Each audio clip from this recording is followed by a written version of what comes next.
വായിക്കാൻ തന്നെ അറിയില്ല, എഴുതാനും അറിയില്ല. കാരണം എന്താ വെച്ചാൽ എനിക്ക് അറബി പഠിക്കുന്നതേ ഇഷ്ടമില്ല, അറബി എനിക്ക് ഇഷ്ടമില്ല. വിട്ടിട്ട് വെള്ളം വയ്ക്കുമ്പോൾ വളർന്നിട്ട് വരുമ്പോൾ അവർക്കുള്ള ഒരു സന്തോഷം, നല്ല സന്തോഷം ഉണ്ടാവും. ഹലോ ഗൈസ്, അസ്സലാമു അലൈക്കും, welcome back to my channel guys. അപ്പോൾ നമ്മൾ ടീച്ചർ വിത്തെന്തോ ഏത് വിത്തായാലും കുഴപ്പമില്ല, പക്ഷെ വിത്ത് നട്ടിട്ട് ചെടി മുളച്ചിട്ട് കൊണ്ടുവരാനാ. ഒരു ചെടി വെള്ളം ഒഴിക്കാതെ വെക്കണം. രണ്ട് ചെടി മുളക്കുകയാണെങ്കിൽ അങ്ങനല്ല, ഒരു ചട്ടിയിൽ വെള്ളം ഒഴിക്കാതെ വിത്ത് നടുക, ഒരു ചട്ടിയിൽ വെള്ളം ഒഴിച്ചിട്ട് വിത്ത് നടുക, അങ്ങനല്ല ടീച്ചർ പറഞ്ഞേ. ഒരു ചെടിയിൽ വെള്ളം ഒഴിക്കാണ്ട് നടുക, ഒരു ചെടിയിൽ വെള്ളം ഒഴിച്ചിട്ട് വിത്ത് നടുക. അപ്പം ഇത് വിത്തില്ലാത്തതുകൊണ്ട് ഞങ്ങൾ ചെറുപയറാണല്ലോ ഇട്ടത്. ചെറുപയർ ഇട്ടിരുന്നു, പക്ഷെ എനിക്ക് കാണിച്ചു തരാൻ പറ്റില്ല. മറ്റു ഫോൺ നേരെ പിടിച്ചിട്ട് വീടെടുത്തു, അപ്പം ഒന്ന് മൊത്തം കൊളായി. അപ്പം ഒന്നും എനിക്ക് കാണിച്ചു തരാൻ പറ്റില്ല. അപ്പം നമ്മൾ ഇതിൽ വിട്ടിട്ട് അത് മുളച്ചിട്ട് വരുമ്പോൾ നിങ്ങൾക്ക് ഞാൻ കാണിച്ചു തരാം. കാണിച്ചു തന്നിട്ട് ഞാൻ സ്കൂളിൽ കൊണ്ടുപോകുള്ളൂ. ചുളവ് കൂടെ ചട്ടിയും പൊട്ടിച്ച്, ചട്ടിൻ്റെ സൈഡൊക്കെ പൊട്ടിച്ചില്ലേ? ചുളവ് കൂടെ ചട്ടി പൊട്ടിച്ച്. പിന്നെ ടീച്ചർ പറഞ്ഞ പരീക്ഷ കഴിഞ്ഞിട്ട് കൊണ്ടുപോകാനാണ്. പക്ഷെ ഇന്ന് ഞങ്ങൾക്ക് പരീക്ഷ അറബിയാണ്. ഞാൻ കിട്ടിയ സ്ഥലത്ത് കിട്ടിയില്ല നിങ്ങളറിയില്ല കിട്ടിയത് കിട്ടാതെ എനിക്കൊന്നും അറിയില്ല. എന്നാലും കിട്ടാത്ത സ്ഥലത്ത് കിട്ടിയില്ല നീതിച്ചില്ല. അതാണ് ഞാൻ. എനിക്ക് ശരിക്കും പറഞ്ഞ അറബി വായിക്കാൻ തന്നെ അറിയില്ല, എഴുതാനും അറിയില്ല. കാരണം എന്താ വെച്ചാൽ എനിക്ക് അറബി പഠിക്കുന്നതേ ഇഷ്ടമില്ല, അറബി എനിക്ക് ഇഷ്ടമില്ല. അങ്ങനെ പറയാൻ പാടില്ല. പിന്നെ എനിക്ക് കുറെ ചിത്രങ്ങൾ തന്നിട്ടുണ്ടായിരുന്നു, അതിന് താഴെ അങ്ങനെ കുറെ കുത്തു ഇട്ടിട്ടുണ്ടായിരുന്നു. ഏറ്റവും ഫസ്റ്റ് തേല് ഒരു ഇച്ചിരി എഴുതിയിട്ടുണ്ടായിരുന്നു. അതിൻ്റെ ഇപ്പുറത്ത് ഇച്ചിരി സ്ഥലം വിട്ടിട്ട് കുത്തിട്ടിട്ട് അതിന് നേരത്തെ ഇച്ചിരി സ്ഥലം, പിന്നെ ഒരു കുത്തിട്ടിട്ട് പിന്നെ അതിൻ്റെ ഫസ്റ്റ് ഒന്നും എഴുതിയിട്ടില്ല. ഞാൻ തന്നെ കണ്ടുപിടിച്ച് എഴുതി, പക്ഷെ അറബി മലയാളത്തിൽ എഴുതിയത്. എന്ത്? ഞാൻ അറബിയിൽ എഴുതി, എന്തെഴുതിയേ? പക്ഷെ മലയാളത്തിൽ വായിക്കാൻ കഴിയും. അതെങ്ങനെ ഒന്ന് പറഞ്ഞിട്ട്? ഞാന് ഇപ്പൊ ഒരു അറബിയിൽ എഴുതി, ഇലാന്നാണ് എഴുതേണ്ടത്. ഇലക്ക് അറബിയിൽ എന്താ പറയേണ്ടത് എനിക്കറിയില്ല, അതുകൊണ്ട് ഞാൻ ഇലാന്ന് അറബിയിൽ എഴുതി വെച്ച്, പക്ഷെ മലയാളത്തിലേ വായിക്കാൻ പറ്റും. അതാണ് എനിക്കറിയില്ല എന്ന് പറയുന്നത്. മൊത്തം പരീക്ഷ അങ്ങനെ എഴുതിക്കണേ? മൊത്തം പരീക്ഷ ഒന്നുമല്ല, പക്ഷെ ഇംഗ്ലീഷ് എനിക്ക് കിട്ടില്ല. നാളെ ഇംഗ്ലീഷ് ആണ്. എന്തോ എനിക്കൊന്നും അറിയില്ല. ഞാൻ ചിലപ്പോ മലയാളത്തിൽ എഴുതിയേക്കുവോ? ഞാൻ മലയാളത്തിൽ എഴുതിയേക്കുന്നു. പിന്നെ ചുരുക്കം പറഞ്ഞാ ഒന്നും എഴുതിയിട്ടില്ല. ശരിക്കും പറഞ്ഞ കുറച്ചൊക്കെ എഴുതിക്കുന്നു. എന്ത് എഴുതിയത്? ചിത്രം പൂമ്പാറ്റ നിങ്ങൾക്ക് അറബിയിൽ എഴുതാ കിട്ടില്ല കേട്ടോ. പൂമ്പാറ്റന്റെ പേരെന്താന്ന് അറിയില്ല. പൂമ്പാറ്റന്റെ പേര് എനിക്കറിയാം, പക്ഷെ പൂമ്പാറ്റ അറബിയിൽ എങ്ങനെ പറയാ അതെനിക്കറിയില്ല. അപ്പൊ ഈ പൂമ്പാറ്റാന്ന് എഴുതി വെച്ച്. അപ്പൊ ഞാൻ പൂമ്പാറ്റ മലയാളത്തിൽ എഴുതി വെച്ചു. ബെസ്റ്റ്. അതാണ് ഗൈസ്. ഞാൻ നിങ്ങളെങ്ങനെയാണ് കമന്റിലിടുവോ? അങ്ങനെ എഴുതണേ കമന്റിലിടുവോ ഗൈസ്? ഇതാണ് അപ്പൊ നമ്മളെ വില്ലന്. ഒരു സാധനം കാണാൻ പറ്റില്ല, ഇതൊക്കെ മാന്തി പൊളിച്ചെടുക്കും. അപ്പൊ നീച്ച് ആളെ നോക്കി കാണിച്ചെടുക്കുക. ഇപ്പൊ നീച്ചിട്ടുണ്ട്. കൈമൊക്കെ ഒരു വെയ്യായിണ്ടോടി?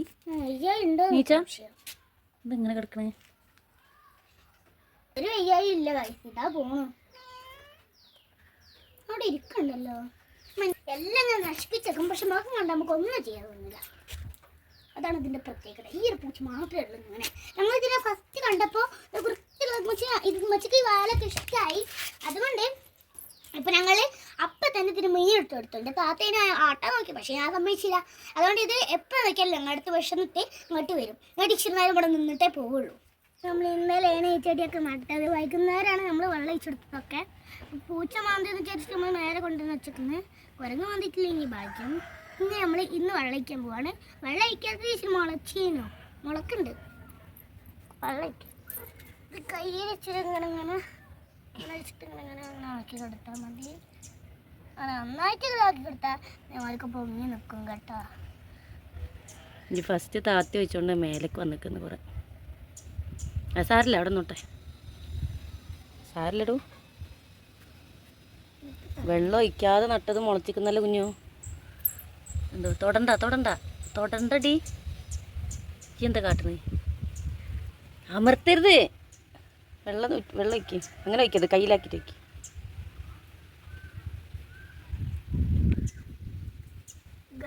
ഇങ്ങനെയാണ് വെള്ളം ഒഴിക്കേണ്ടത്. ചെറുപയർ മൊത്തം പൊങ്ങി വന്നിട്ടേ അത് ഉള്ളിക്കാക്കില്ലേ കൈ മൊത്തം ചളിയാണ്. മൊത്തം ചളി എന്ന് പറഞ്ഞാൽ മൊത്തം ചളി, ഫുള്ളും ചളി. അത്ര മതി.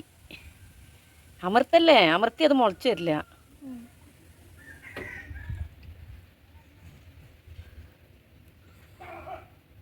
അങ്ങനെ നമുക്ക് വെള്ളം ചെന്നിരിക്കുന്ന നമുക്ക് മുളക്കില്ല നോക്കാം.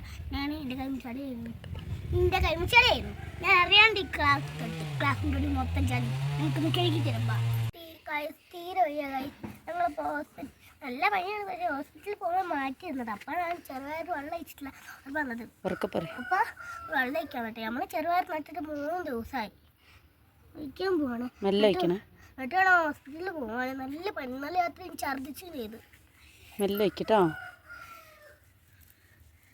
ചിലതൊക്കെ മുളച്ചിരുന്നുണ്ടോ? ചിലതൊക്കെ മുളച്ച് വരുന്നുണ്ടോ? വെള്ളം ഒഴിക്കാത്തതാ മുളച്ചിരുന്നില്ല. വെള്ളം ഒഴിച്ചത് മുളച്ചിരുന്നില്ല. വെള്ളം ഒഴിച്ചിട്ടില്ലെങ്കിൽ ചെറുപയർ മുളക്കും കിട്ടതേ.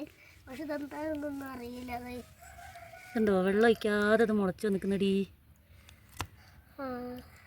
മുളച്ചതൊക്കെ പുറത്തെത്തി ഈ വെള്ളം ഒഴിച്ചിട്ട്. അപ്പൊ നമ്മളെ ചെറുപയറൊക്കെ മുളച്ചപ്പോ പനി ആയതുകൊണ്ട് ഞങ്ങൾ നോക്കിയിട്ടൊന്നുമില്ലേനു. ഇതാണ് ഗൈസ് ഞങ്ങൾ മുളച്ച ചെറുപയർ. ഇത് അന്ന് തൊട്ടേ ഇപ്പോഴും ആയിട്ടില്ല ഗൈസ്. കടിയിലൊക്കെ മുളച്ചു വന്നില്ലേ? വെള്ളം ഒഴിക്കാത്ത മുളച്ച്. പക്ഷെ കൊരങ്ങ മാണ്ടിയതാണ് ഗൈസ്. അതുകൊണ്ട് അങ്ങനെ ഇത് മുളച്ചൊക്കെ ചെയ്തിരിക്കുന്നത്, വാടി ചെയ്തിരിക്കുന്നത്. ഇതെല്ലാം മുളച്ചിരിക്കുന്നത് ഗൈസ്. ഇത് വാടിയിട്ടൊന്നുമില്ല ഗൈസ്. ഇതില് മണ്ണില് വെള്ളം ഉണ്ടായി. ഇതില് നമ്മൾ വെള്ളം ഒഴിച്ചിട്ടുള്ളൂ. അതുകൊണ്ട് ഇത് ഇത്ര ഇത് വെള്ളം ഇഷ്ടമല്ലേ. ഇത് ഇച്ചിരി പിന്നെ വളർന്നിക്കുന്നത്. അത് കുരങ്ങ് മാന്തിട്ടാണ് ഗൈസ്. ഇത് കുരങ്ങ് മാന്തിട്ട് മുളച്ചിട്ട് കൊണ്ടുപോകല്ലേ സ്കൂളിലേക്ക്. ഇത് ഇച്ചിരി കൂടെ മുളച്ചിട്ട് ഞങ്ങൾ സ്കൂൾ കൊണ്ടുപോകുള്ളൂ. അപ്പൊ ഗൈസ് നമ്മള് എന്താണ് ചെറുപയർ നട്ടിട്ട് 4ാമത്തെ ദിവസമാണ് ഗൈസ് സൗണ്ട് ഒക്കെ ചെറുതായിട്ടൊന്ന് മാറിയിരിക്കുന്നത്. എന്റെ സൗണ്ട് മാറിയിട്ടില്ലേ നിങ്ങൾ കമന്റിലിടുക. എന്താണ് നമ്മൾ ചെറുപയർ മുളച്ചു ഗൈസ്. ഇച്ചിരൊക്കെ മുളച്ചിക്കുന്നത്. ഇനി നാളെ എന്താകുമെന്നെന്താ നാളെ 7ാമത്തെ ദിവസമാണല്ലോ. അപ്പൊ നാളെ എന്താവുകയെന്ന് നമുക്കറിയില്ല. അപ്പൊ നാളെ നീച്ചിട്ട് നമുക്ക് ഒന്ന് വെള്ളം ഒഴിച്ചെടുക്കണം. നാളെ കൂടെ കാണിക്കുള്ളൂ. നമ്മളെ ഫൈനൽ നാളെ.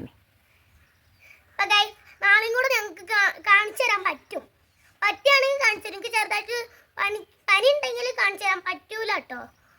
അതുകൊണ്ട് പനി ഇല്ലെങ്കിൽ ഞാൻ കാണിച്ചു തരാം. എനിക്ക് നല്ല ചുമയും ജലദോഷവും ഒക്കെ ഉണ്ട്. അതുകൊണ്ട് ഞാൻ പനി ഇല്ലെങ്കിൽ കാണിച്ചു തരാൻ പറ്റും. പനി ഉണ്ടെങ്കിൽ എനിക്ക് കാണിച്ചു തരാൻ പറ്റൂല. നാളേക്ക് ഇത് റെഡി ആവും. അപ്പം നമുക്ക് നാളത്തോടെ നിർത്താല്ലേ?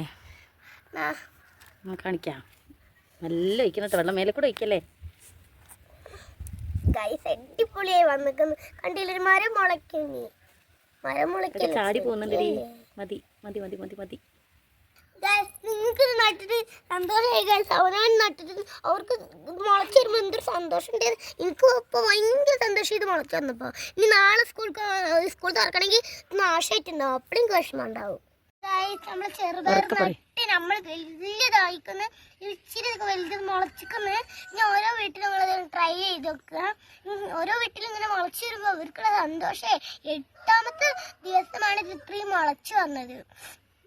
അപ്പോൾ മറ്റേ മുളയ്ക്കാത്തതുണ്ടല്ലോ അത് കുരങ്ങ് മാന്തിട്ടു. അതിന് പറയേണ്ട ആവശ്യമില്ല. എനിക്കറിയാം.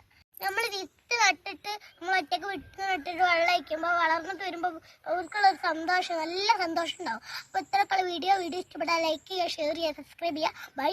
അടുത്ത വീഡിയോ വീണ്ടും വരാം. ബൈ. അസ്സലാമു അലൈക്കും. അടുത്ത വീഡിയോ ഞങ്ങൾ കോഴിക്കോട് പോയി വരുമ്പോൾ വീഡിയോ ആക്കും.